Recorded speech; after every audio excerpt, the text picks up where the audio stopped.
Larry?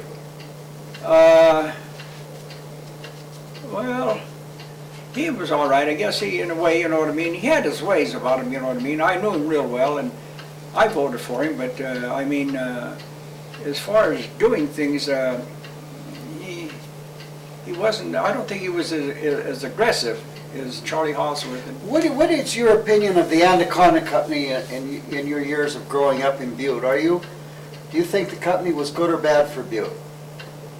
Well, I think it was good for Butte, you know, and I think, and maybe I shouldn't say this, but what I think is that, you know, if the union had been a little more receptive, number one, and if people didn't steal that much off the Anaconda Company, now, you know, I shouldn't say that, but every house in Butte has got some Anaconda material in it. This house we own here, got the sewer plugged up, and I helped her before I got married, done it up, and here it says Anaconda pipe. Anaconda. So I think the idea is that Anaconda went broke because the union was too strict. I think the union was too strict, and number one, too many people stole stuff out of the Anaconda Company that they couldn't make it go. But I think otherwise, if they'd have left, if they'd have been more equal and did actually work like they're now, if you work, you get a share in the company, I think that's a great idea. I think that's wonderful. If you work hard, you get a share of the company, that's great. And I always didn't believe in unions. I had union bartenders all the time. Did you ever belong to a union? Huh? Did you ever belong to a union? No, I never did. I didn't, but all my bartenders were union men. All of them were union men, except one that wasn't a union man, but he joined the union, Dan Holland. He was the walking delegate for the bartenders union, and I had stayed open all night long, and in 25 years in the bar business, I had every bartender in Butte. And some would steal, some would give away the stuff, some would throw the dollar up, and if it stuck on the wall, it was mine. If it fell in the run, it was theirs. And they, well, in fact, I had one fella that stole cigars. 15 two for a quarter cigars. And every night after shift, he'd take a cigar or two and put them in a box underneath the step, and my janitor found it. So I mean, and then the other bartenders were either drunks, you know what I mean, and I'd call up Dan Holland, I'd say, Dan, I need a bartender. He'd send him down, I'd say, I don't want him. I said, I had him, I fired him, you know what I mean, because he was a drunkard, you know what I mean. So finally, I said, I got a man here, this Bob Sandlin. He was a bartender for Buffalo Lodge in Dillon, and he come to Butte, so I said, I got a bartender here, I'd like to have him join the club, join the union. He said, you can't join the union, we got men that are available. I said, Dan, I said, every bartender I've had, I fired him. I said, either he stole from me or he got drunk. Most of them got drunk. I said, couldn't handle it, so I fired him. I said, unless you give me a new one, I'm going to put this man to work. He said, you dare, and I'll walk a delegate in front of your house. So I went to work, and I took the union headquarters. I wrote a story about the union, about how Dan Holland, I'd every help, and I couldn't help, and I said, I got this man that's got $25 waiting to join the union, and he's willing to work and everything like that. I said, but Dan Holland tries to push these fellas on me. They didn't have. They wrote me a letter, registered letter, direct me. Send us the $25. I sent them $25. They sent me a badge, so Dan came in one day. What the hell's he doing there? I took the letter and showed him from the union. He was so goddamn mad. I never seen, pardon my expression here, he was so mad. I'm telling you, he was ready to jump over the bar. You know, he got red faced and shaking and just, you know. Was that did you contact the union in Butte or the union in Helena? The union in Butte. Dan Holland was the walking delegate for the union. Yeah, but who did you get how did you get him to join the union? What union did you write to? The bartenders union in Philadelphia. Oh, okay. I think it was. So they told me, they said, well, fine, if you've had interview, and I told them, and I said, I've turned down 5 or 6 of his people to send me, and there is no more union bartenders available in Butte that I can hire. Well, he was awful mad, you know. You know, tell me about Butte celebrations. What year did you get into Butte celebrations? Oh, it was about 19. What did we say before? About 64. 65, yeah. 64, okay. 65. Now, Butte Celebration started in the late 50s with Eddie Price and and a few other people that weren't happy with the Chamber of Commerce, is that right? Well, that was my understanding. I said, that was my understanding that the Chamber of Commerce didn't do enough. See, I belonged to the Chamber of Commerce years ago. I belonged to them, about the second year I was in the business, Chamber, because of the fact that and they did some good. They did much tourist trade as they could, you know what I mean, and stuff like that, but... well, didn't the Anaconda Company run the Chamber of Commerce? Anaconda ran most of the thing, you know what I mean? It's just like the Anaconda over in Helena, they had the big lobby up above the Placer Hotel, you know it. Mm-hmm. You remember that, you probably remember that up in the Placer Hotel on the 5th floor, you know what I mean? Mm-hmm. I think Anaconda had most of the figures and everything, you know what I mean? I don't know. But anyway, it was a good move for Butte. Okay, now, and you got in '64 with Gary Gorsh? Yeah. Okay. Gary Gorsh was in there first, then he asked me to join. Was this after Gary was a commissioner? Yeah.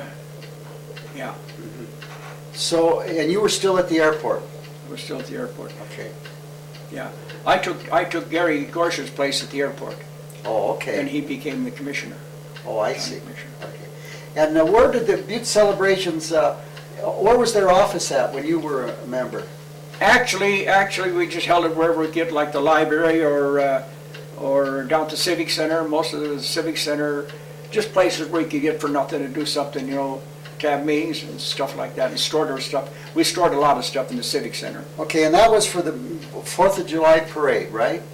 And St. Patrick's Parade. And St. Patrick. And okay. then also we got into the kids deal down at the Civic Center for Halloween. For Halloween. Now, do you remember a comic parade held the night before the 4th of July parade? You bet I did. Okay, now tell us something about that. That was up in Park Street and was the night before the parade, and it was led by the big parade was led by the Butte Miners Band, by Sam. Trelar. Yeah, Trelar. And the other band was led by just any of the musics that were around downtown, like the dance band, you know what I mean? Just a combination. Just a combination of people picked up, and they used to have all kinds of comic things there, you know what I mean? The one that I remember mostly is the toilet sitting on top of a pickup truck. And here again is old man Shelby sitting there with a bottle of beer sitting on the potty.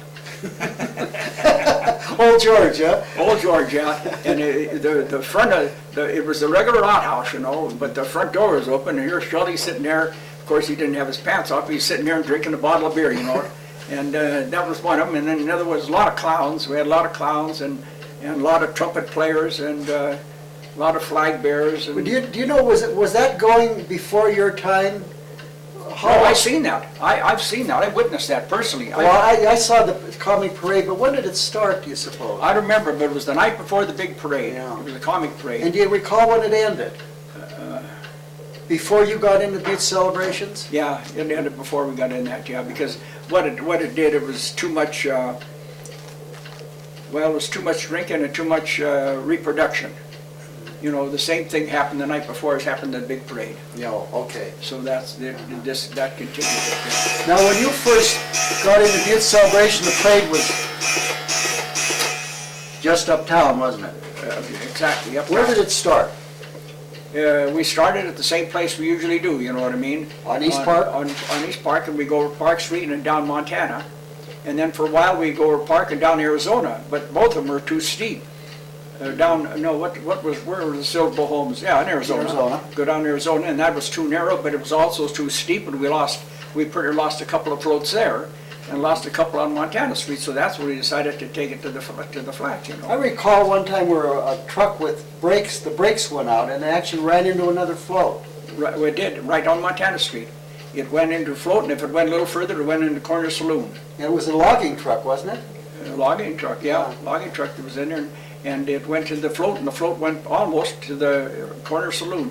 And that's when we decided, well, because we've had nothing but trouble on Montana Street and Arizona Street, So that's when we decided to go to the flat. The Butte Celebrations got involved in St. Patrick's Day in 1981.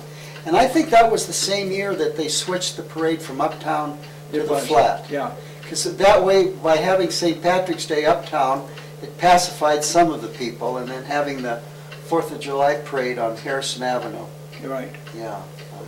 And now... Remember, go ahead. Do you remember the story about the Finland Hotel, the biggest building in Montana when it was built? Go ahead. Finland Hotel was the biggest building, biggest, tallest story in Montana when it was built.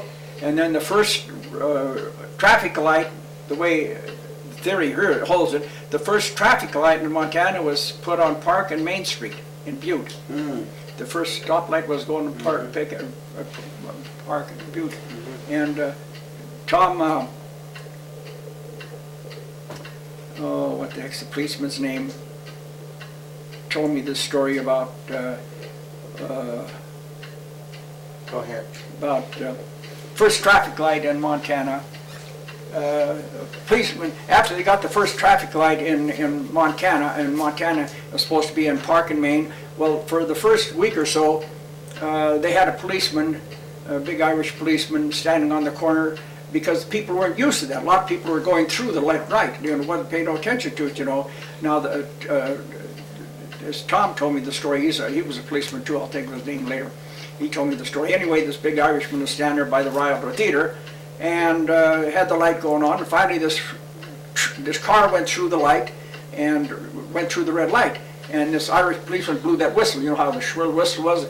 So he waved this guy, and the guy stopped, and he went up to him and he said, "Say there, boy," he said, "didn't you see that light there?" He said, "That's the first light in Montana." He said, "Did you see the light up there?" He said, "Red says stop." He said, "And you went through the red light." He said, "Didn't you enter?" The guy said, "Oh, I'm sorry, I didn't see it." He said, "But Jesus Christ," he said, "where are you from anyway?" The guy said, "I'm from Chicago." Well, he said, "What the hell are you doing with an Illinois license plate on your car?" Who was that that told us